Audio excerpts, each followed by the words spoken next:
Profesora, no se le escucha.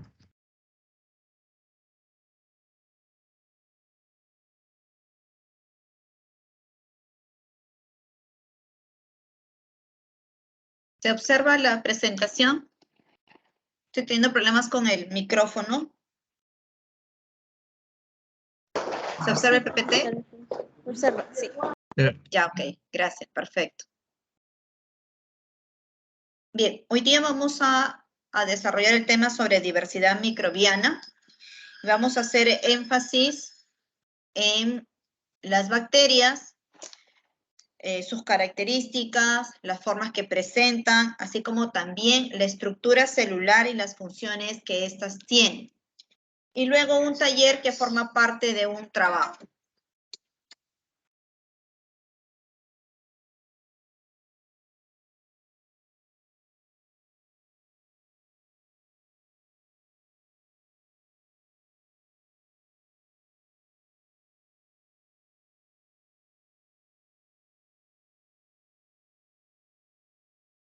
Bien, cuando hablamos de diversidad microbiana, nos vamos a referir a los microorganismos que se encuentran presentes en los diferentes ambientes, ya sea de agua dulce, agua salada, suelo, aire, están distribuidos en todo el ecosistema, en todo el planeta. Tal es así que los podemos encontrar inclusive en zonas de bajas temperaturas o como también en zonas de altas temperaturas. En zonas en donde no hay inclusive mucha humedad o ambientes muy secos. Esta diversidad microbiana, por lo tanto, va a jugar un rol fundamental en el ciclo biogeoquímico, por lo tanto, un rol fundamental en la naturaleza.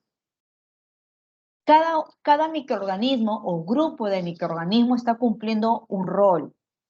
Tenemos microorganismos que son grandes descomponedores de la materia orgánica, otros microorganismos que están causando enfermedades y deterioro en la materia prima, otros microorganismos que participan en diversos procesos para la obtención de productos o subproductos. Dentro de esta gran diversidad microbiana vamos a tener entonces a las bacterias, a los hongos y levaduras y obviamente a los virus. Pero además también tenemos a los parásitos. Y con los parásitos hacemos un asterisco aquí, un llamado, porque vamos a observar que los parásitos pueden verse a simple vista, macroscópicamente, el estado adulto, mientras que el estado inmaduro y los estadios de infección son microscópicos. Pero los parásitos están causando daño a los seres vivos, a diferencia de las bacterias, hongos, levaduras que participan en procesos inclusive benéficos para transformar la materia prima. Entonces vamos a hablar específicamente acerca de las bacterias.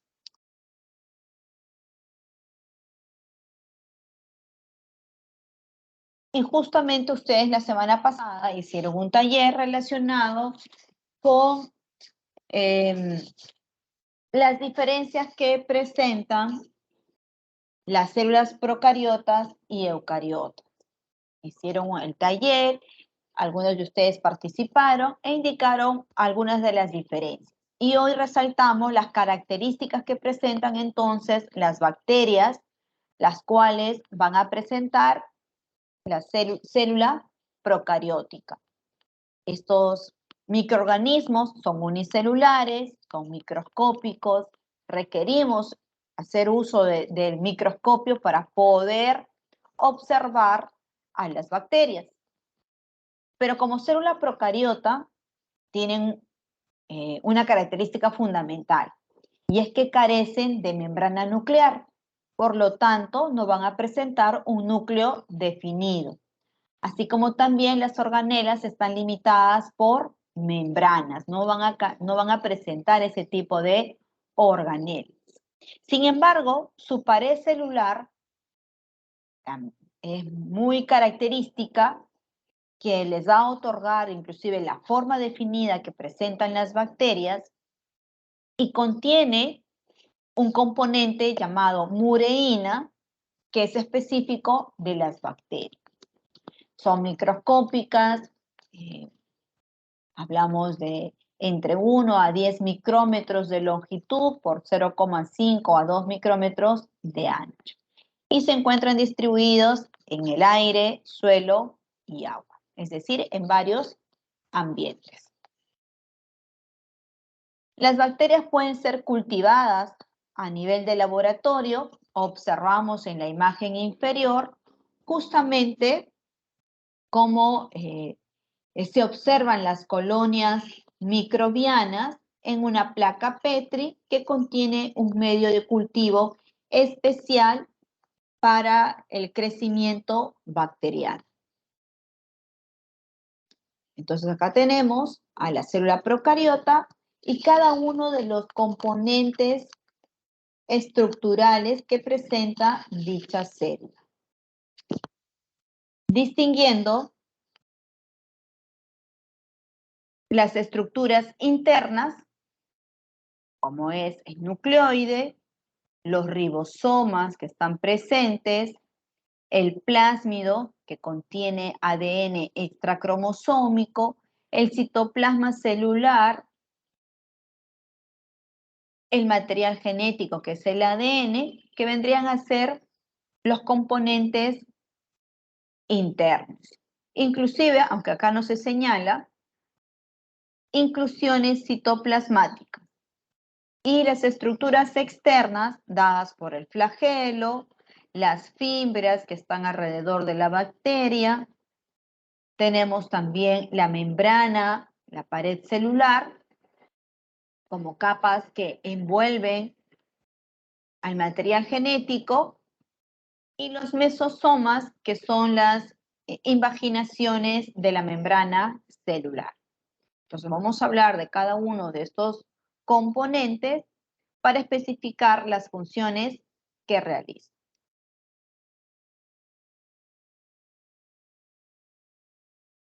Pero también es importante señalar las diferentes formas que van a presentar las bacterias.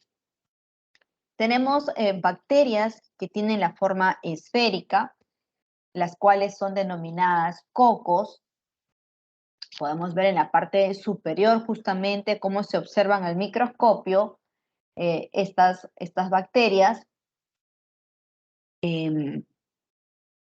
Requieren, para poder visualizar al microscopio, se requiere teñir a las bacterias, usar colorantes específicos para poderlas observar. Entonces tenemos la forma de coco, la forma de bacilos, que justamente es la forma cilíndrica que van a presentar las bacterias. También son coloreadas para poderlas observar. Y la otra forma, que corresponde a la forma espiralada, o también llamada espirilos, porque se asemeja muchísimo a un resorte, ¿no? Son ondeadas la estructura que presenta la bacteria. Entonces, en cuanto a sus formas, cocos, bacilos y espirilos. Pero estas formas bacterianas pueden agruparse. Al agruparse estas formas bacterianas, dan lugar, en el caso que se agrupen los cocos, va a dar lugar a que si se agrupan dos, formen a los diplococos. Si se agrupan formando cadenas, vamos a tener a los estreptococos. Y si se unen formando tetradas, el agrupamiento se va a denominar tetradas. Entonces tenemos los diplococos, estreptococos y tetradas. Pero también tenemos una agrupación en la cual eh, los cocos se van a agrupar formando paquetes. Se unen 8 cocos y estos paquetes, al unirse, van a formar las denominadas zarcinas. Mientras que aquellos cocos que se unen formando racimos son denominados estafilococos. Entonces tenemos diplococos, estreptococos, tetradas, zarcina y estafilococo. Pero no solo los cocos se van a agrupar, también se agrupan los bacilos. Algo muy similar a lo anterior. Tenemos diplobacilos, porque se unen dos bacilos, estreptobacilos, porque se unen los bacilos en cadenas, y la empalizada, que es como un paquete. Pero los espirilos no van a presentar agrupación.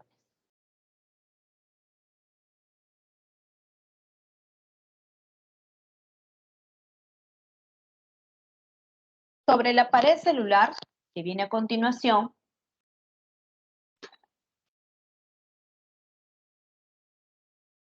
vamos a observar, voy a mover esto de aquí, vamos a observar, por favor, las estructuras de la pared celular.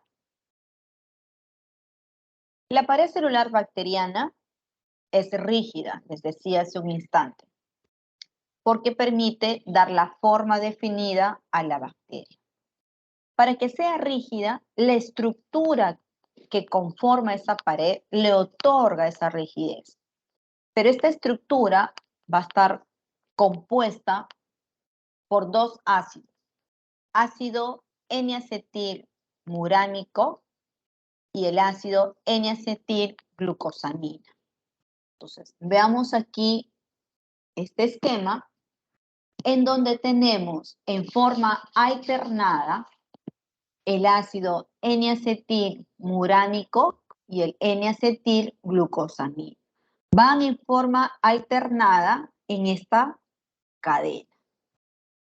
De esa cadena, que estoy señalando con el puntero láser, se desprende péptidos.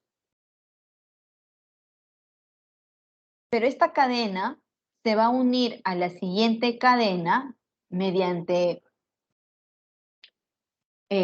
también péptidos que forman estos puentes de unión. Justamente gracias a estos péptidos que mantienen unidos a una cadena, o como se le denomina, a un esqueleto y al siguiente, es que forman una especie de red. Al formar esa especie de red, como se aprecia en la imagen, esto hace que la pared celular sea rígida.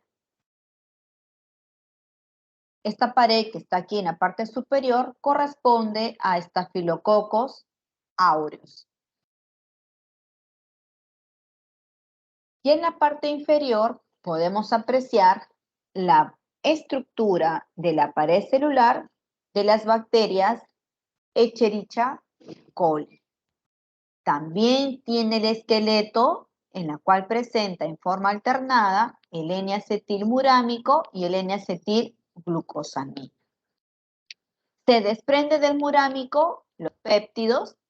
Sin embargo, la unión entre este esqueleto y el siguiente se da justamente por esos péptidos que se encuentran unidos al ácido N-acetilmurámico. También forma una red, ¿correcto? No tan, a diferencia de la que presentan los estafilococos, no se aprecia una red tan tupida como la de Staphylococcus aureus. Pero también le otorga esa rigidez a la pared celular. ¿Alguna pregunta hasta aquí, por favor?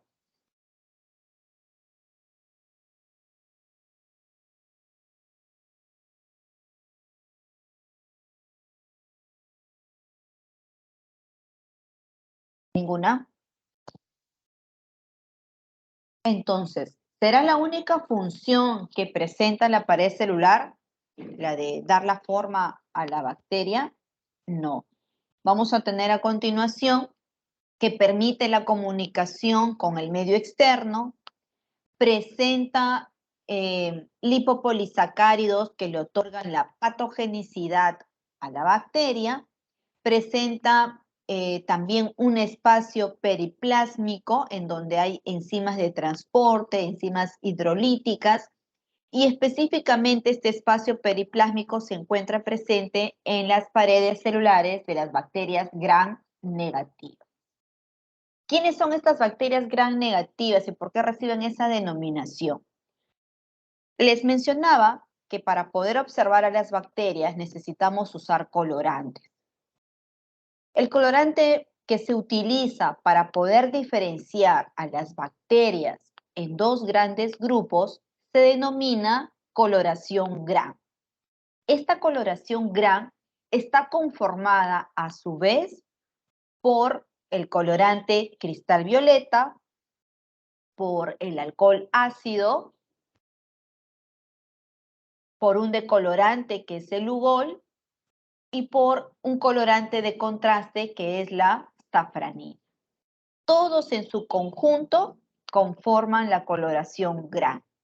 Y gracias a esta coloración gram podemos distinguir a las bacterias a través del microscopio de color azul violáceo o de color fucsia.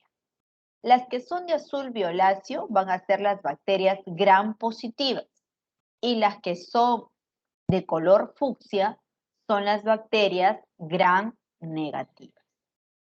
¿Estamos de acuerdo? ¿Se comprende?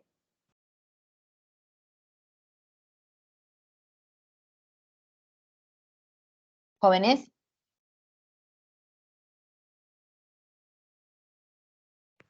Sí, profesora. Ok, gracias por responder.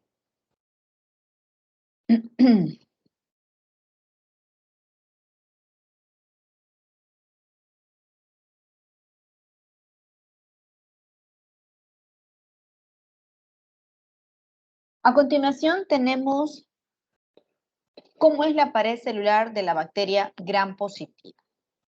Vamos a distinguir en la parte inferior la membrana celular formada por la bicapa lipídica, proteínas, y luego en la parte superior la pared celular. Les decía que la pared celular está constituida por mureína o también llamado péptido glicano. En la pared celular de las gram positivas, esta pared es ancha porque tiene abundante péptido glicano. Además, presenta como componente ácido teicoico.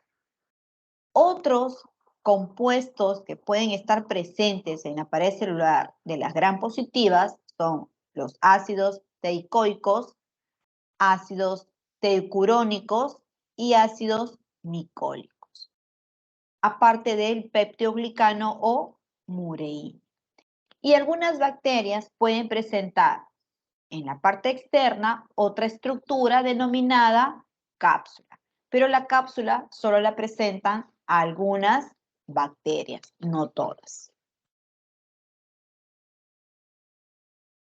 Sin embargo, la pared celular de las gram negativas, como ustedes pueden observar, tenemos una membrana celular debajo de la pared celular y una membrana celular encima de la pared celular.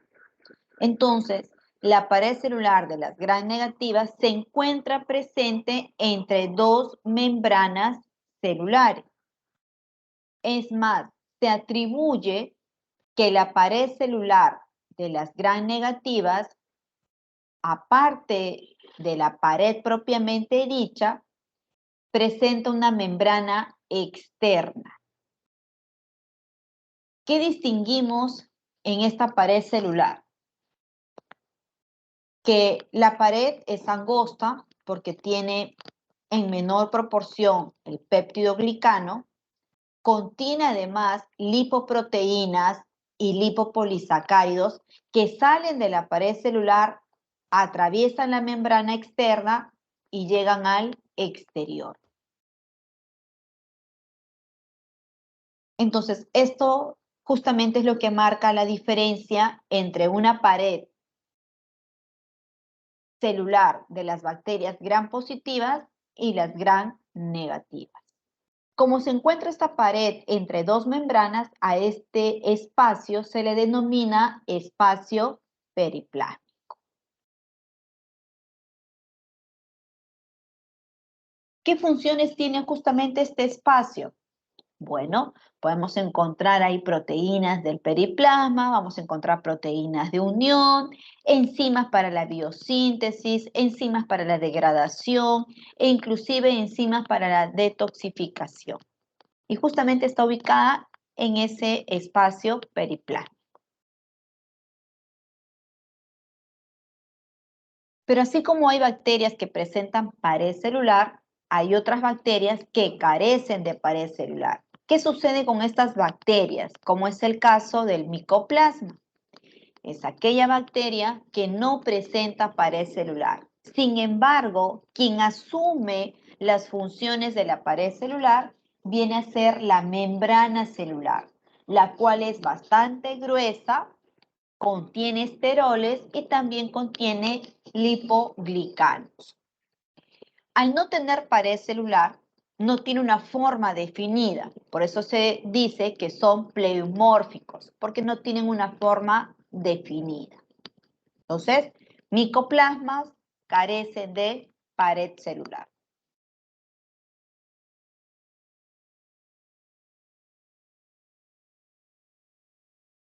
Pero tenemos una pared celular que requiere detallar la estructura. En este caso, es la pared celular de las micobacterias. ¿Por qué razón va a ser fundamental explicar exactamente cómo está conformada su pared celular? Les estaba comentando que para poder observar a las bacterias necesito utilizar un colorante, y es el colorante Gram. Pero este colorante Gram permite observar y teñir a las denominadas bacterias Gram positivas y Gram negativas. Sin embargo, hay un grupo de bacterias que aunque las tiña con el colorante Gram, no se pueden observar. El colorante no las tiñe. Y es el caso de las micobacterias o micobacterios. ¿Por qué razón no se puede? Nótese cómo es la estructura de la pared celular que presentan las micobacterias. Identifiquemos los componentes. Tenemos la membrana celular con las proteínas periféricas e integrales. Tenemos a continuación la pared celular que contiene péptidoglicano o mureína. Sobre esta pared o anclado a esta pared sale una estructura bastante compleja que es la arabinogalactana. Nótese aquí. También tenemos proteínas que están sobre la pared celular. Anclado a la arabinogalactana encontramos al ácido micólico y sobre el ácido micólico glicolípidos. Toda esta estructura que está sobre la pared celular y por la naturaleza de estos compuestos hacen que el colorante Gram no pueda teñir a la pared celular, no pueda quedarse retenido en la pared celular. Entonces requiere que se utilice otro tipo de colorante, como es el caso de la coloración Schill-Nielsen o también llamado coloración ácido-alcohol resistente, con lo cual sí podemos observar a las micobacterias. Entonces tenemos la utilización de colorante Gram y el colorante ácido-alcohol resistente.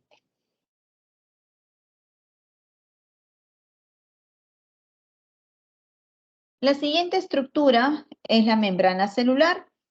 ¿Qué sabemos sobre la membrana celular? Bueno, que es una membrana selectiva, flexible, permite el transporte de sustancias, está conformada por una bicapa lipídica, contiene proteínas periféricas integrales, ¿correcto? y sobre todo que participa en el transporte de sustancias.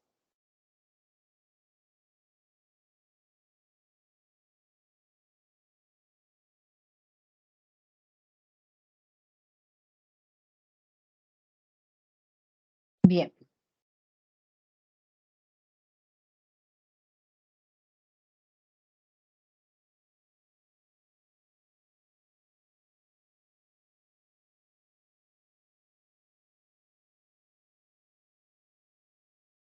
¿Cuáles son estas funciones de la membrana celular entonces? Pues estaba indicando que participa en el transporte de sustancias, también está relacionada con la generación de la fuerza motriz, sintetiza en la pared celular, ojo aquí, esta es una función fundamental, sintetiza en la pared y también otras estructuras extracelulares.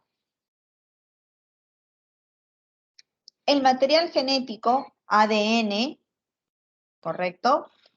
Este ADN, un segundito por favor.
Bien, gracias por esperar. Estábamos hablando acerca del material genético, en este caso el ADN. Les decía que este ADN se encuentra libre, disperso en el citoplasma celular, de ahí que se denomine nucleoide y no núcleo, porque carece de membrana nuclear. Contiene la información genética de la bacteria, no posee histonas, a diferencia del ADN de las células eucariotas. Contiene además una dotación extra de material genético, el cual se denomina plásmido. Este material genético denominado nucleoide se encuentra súper enrollado, es denominado inclusive que corresponde a un ADN circular y cerrado.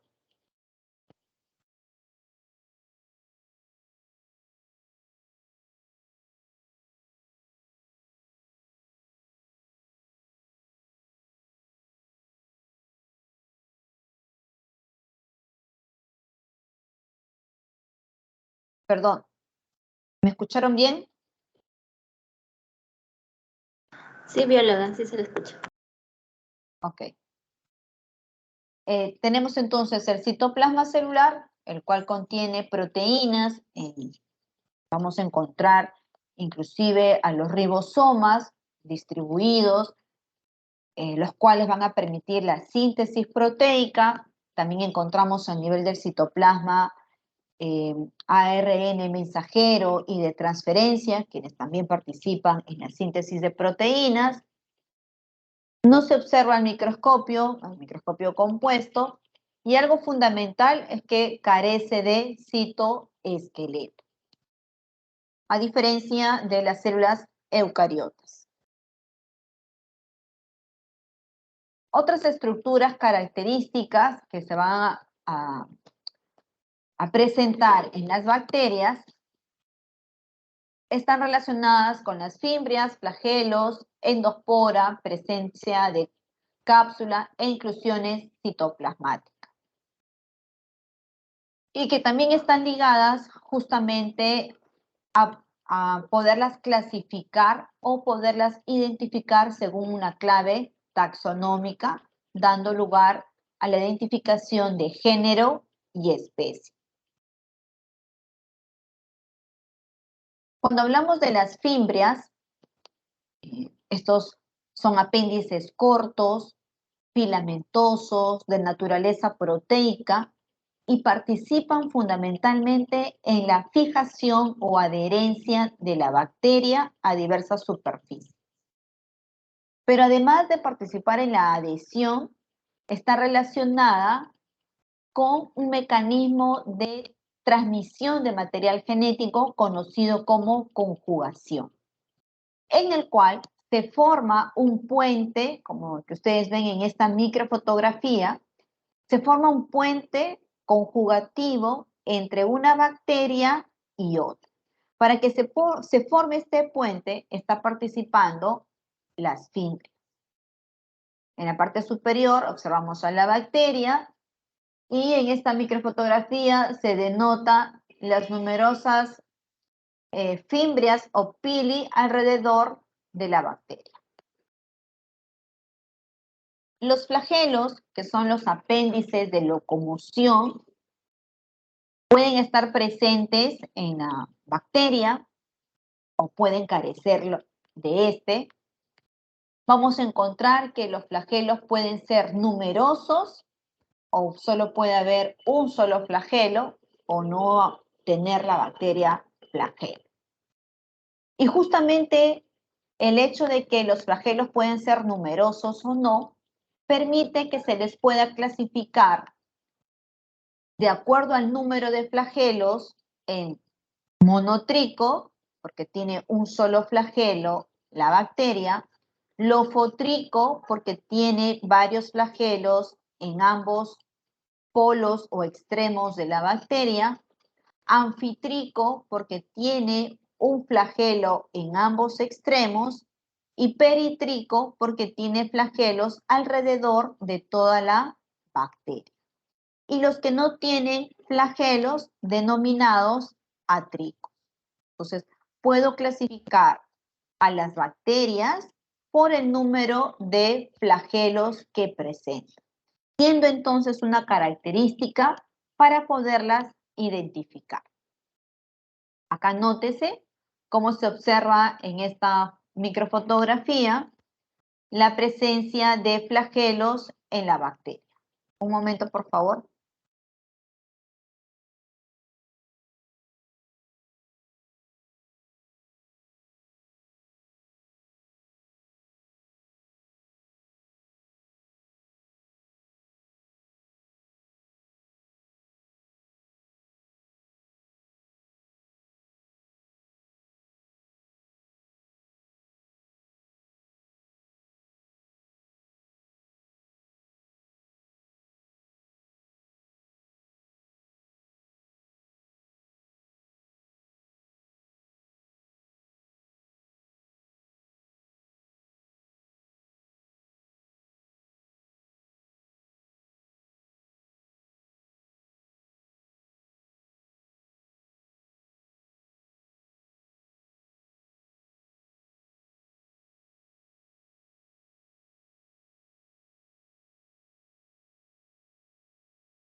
Continuemos, por favor. Gracias por esperar.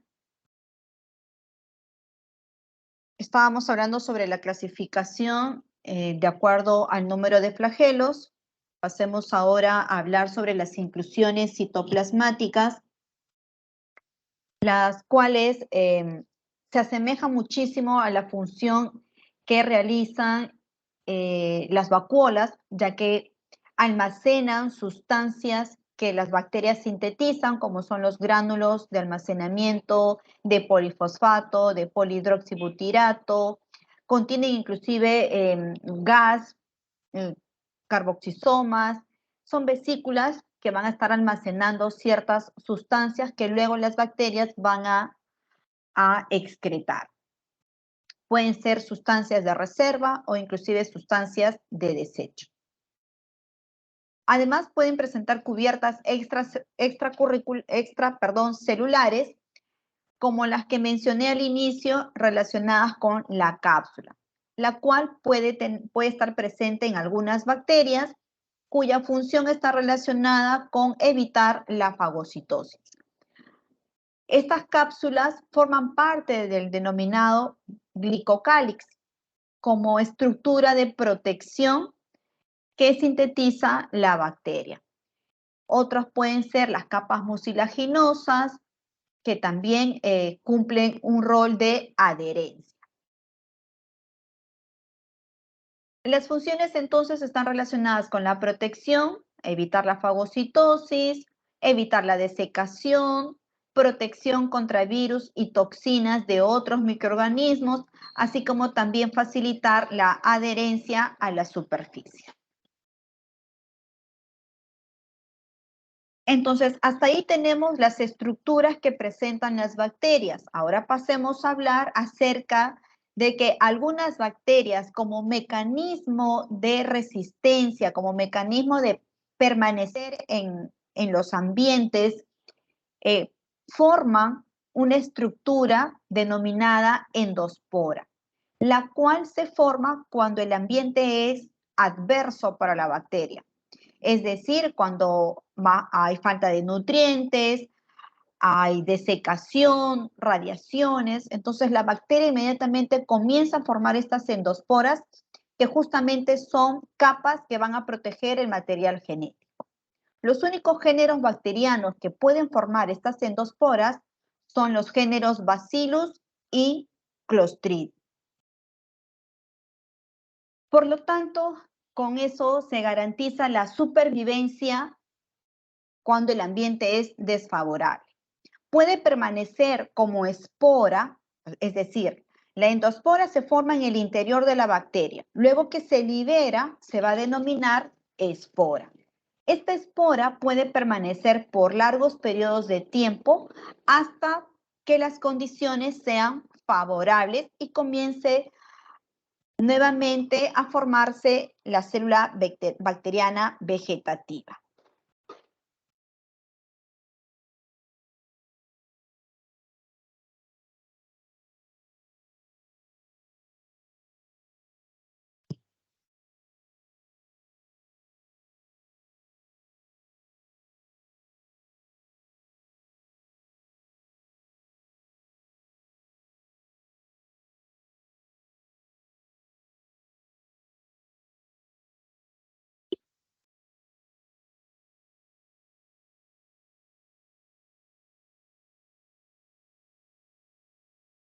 A continuación, la estructura de la espora. Nótese en la parte interna el material genético, la siguiente estructura que viene a ser la membrana celular, el citoplasma celular y luego una serie de cubiertas bastante gruesas que envuelven la información genética, tales como la corteza, que está formada por peptidoglicano, tenemos a la capa cortical y al exosporio. Entonces tenemos 1, 2, 3, 4 capas que están protegiendo el material genético. Justamente esto es lo que hace que las radiaciones, el ambiente desfavorable no afecte la información genética y se mantenga viable hasta que estas condiciones se modifiquen. ¿Cómo se forma entonces una endospora? Primero, que el material genético comienza a duplicarse, se enrolla, posteriormente se comienza a rodear el material genético la membrana plasmática. En el interior vamos a encontrar citoplasma, algunas enzimas importantes para posteriormente llevar a cabo la síntesis de sustancias cuando se active la bacteria.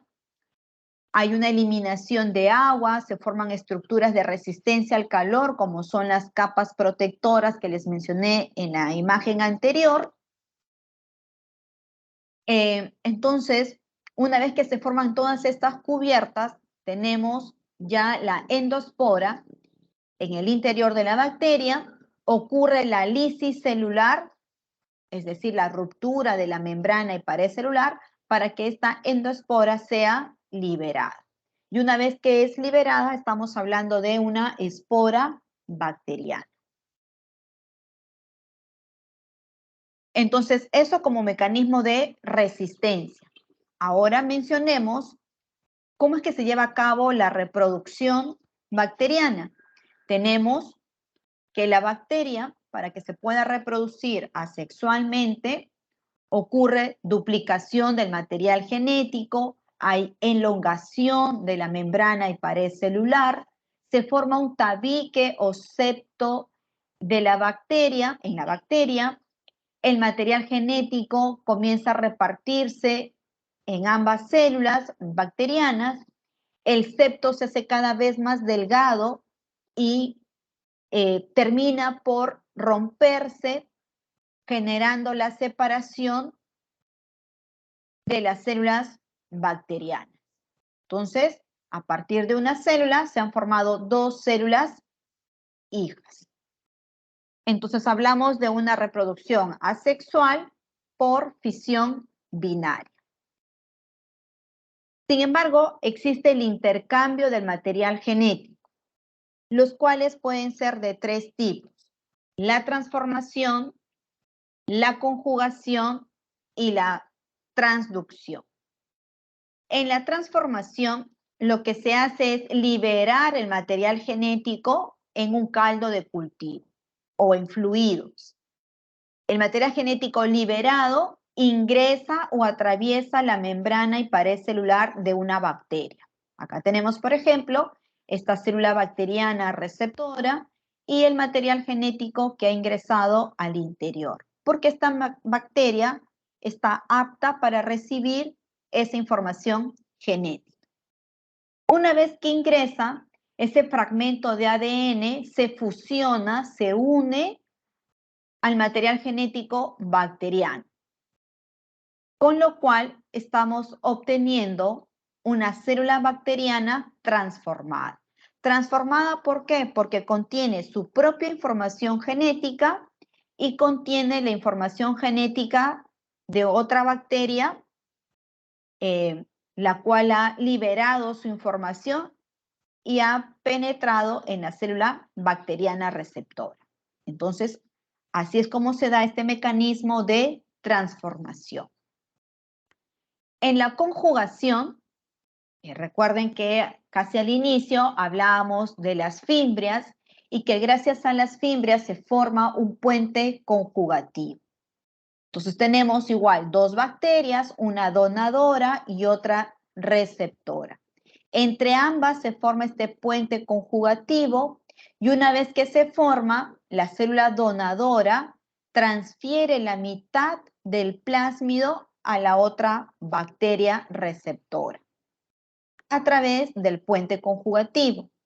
Una vez que ocurre esta transferencia de la mitad de la información, el plásmido se autorregenera tanto en la célula donadora como en la célula receptora. Por lo tanto, la célula receptora contiene su propia información genética y la información genética proveniente de la donadora, quien le ha transferido material genético proveniente del plásmido. ¿Y qué era el plásmido? Les decía, material genético extracromosómico en donde se encuentran los genes de la resistencia a los antibióticos. Y por último, tenemos la transducción, en la cual vamos a observar que interviene la bacteria y un virus. Entre una bacteria y un virus hay intercambio de material genético, pero en realidad lo que ocurre es que el virus sirve para poder transferir la información genética de la bacteria en la cual se ha replicado cuando ingresa a otra bacteria. Entonces tenemos aquí el virus que se ha replicado en otra bacteria, se fija a una nueva célula bacteriana, inyecta su material genético. Al inyectar el material genético, comienza a formar y a sintetizar estructuras para el virus. Se forman numerosos virus en el interior de esta célula bacteriana y luego son liberados. Pero ¿qué sucede? Los virus que se han replicado en el interior de esta bacteria toman parte de la información genética de la bacteria como propia. Y cuando son liberados, está llevando información propia del virus y propia de la bacteria en donde se replicó. Entonces está transportando información genética bacteriana a otra bacteria. Nuevamente ingresa, se adhiere, penetra el material genético, pero en este caso, en esta oportunidad, ya no se va a replicar en esta célula bacteriana. Lo que va a ocurrir es que este fragmento de ADN que ha ingresado se va a insertar en el material genético de la bacteria. Nótese aquí en la figura 4 que tenemos la información genética del virus y de la bacteria en donde se replicó, unido al material genético de esta célula bacteriana. Con lo cual, esta célula bacteriana es diferente genéticamente a la célula bacteriana que carecía de dicha información genética. Es así entonces cómo se lleva a cabo el intercambio de material genético para que las bacterias puedan intercambiar información genética, que haya variabilidad genética entre bacterias y también tengan genes de resistencia a los antibióticos. Entonces, durante la reproducción por fisión binaria se mantiene la misma dotación genética, pero en estos procesos de intercambio, aquí es donde se da la variabilidad genética y por lo tanto se adquieren los denominados genes de resistencia. No sé si tienen preguntas, dudas, inquietudes, por favor, antes que finalicemos.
Profesora, Sí, sí, dime.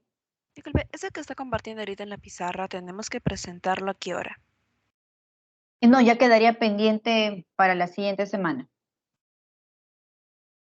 ¿Lo entregamos en PPT? Sí, pueden hacerlo en PPT o en PDF. Ah, ok, ya lista. Ujú. ¿Es grupal o individual? En este caso, sí, grupal, por favor. Ya empezamos a trabajar en forma grupal y más bien si es que tienen alguna pregunta adicional con respecto a la parte teórica.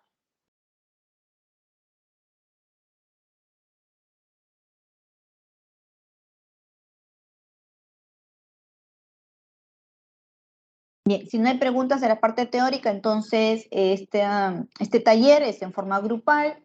Tienen hasta la próxima semana para remitirlo. Nos reunimos entonces el siguiente viernes. Quiero, antes de finalizar, desearles una feliz Navidad, que todo sea unión entre sus familiares, que lo pasen bonito. Y nos estamos viendo entonces el próximo viernes para continuar con las clases. Dentro de este equipo está también el profesor Rafael Chucky Cóndor, quien estará a cargo de la parte de prácticas. Voy a coordinar con él qué es lo que van a trabajar en el horario que le corresponde. Cualquier duda o inquietud me escriben a través del Teams. Muy buenas tardes. Gracias, ingeniera. Feliz Navidad igualmente. Gracias. Bióloga. Feliz Ahorita Navidad sí, también. profesora. Feliz Navidad. Feliz Navidad, chicos. Cuídense muchísimo. Nos vemos.